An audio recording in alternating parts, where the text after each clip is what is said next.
विद्युत दर वृद्धि को विरोध पर सजबाज आरंभ करिछि सीपीआई। आज सीपीआई पक्षर बसिथिबा राज्य कमिटी बैठक में विद्युत दर वृद्धि को विरोध पर निष्पत्ति होइछि। आसंता काली ठारू बिजु जनता दल सह 12टी दल को नहीं बसिबो सर्वदलीय बैठक। आसंता अप्रैल पहिला यूनिट पिछा 91 पैसा वृद्धि करने को योजना करुछि टाटा पावर। यह राज्यवासी स्वार्थ हेउनथिबारु विद्युत दर वृद्धि को राज्यव्यापी प्रतिवाद कराजिबो। एने विद्युत दर वृद्धि को विरोध करी ओडिशा बंद करी आंदोलन को आहुरी तीव्रतर कराजिबो। निर्वाचन पूर्व बीजेपी सरकार को आसिले विद्युत उपभोक्ता 300 यूनिट मागणा बिजुली दियाजिबो कही एबे विद्युत दर वृद्धि पई टाटा पावर योजना करुथुवा बेले बीजेपी सरकार काहेकि चुप बोली प्रश्न करिछि सीपीआई।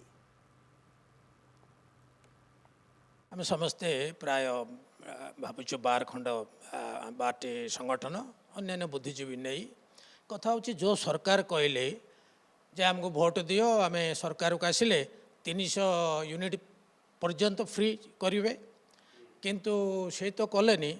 वर्तमान उद्यम चली जे प्राय यूनिट पिछा 91 पैसा वृद्धि करेंगे। तेणु एथिपाई बोली यही जो गत 27 तारीख रे आरंभ करचंती आमर जनशुणाणी पब्लिक हियरिंग करचंती ओईआरसी ताको मध्य आमे विरोध करचु।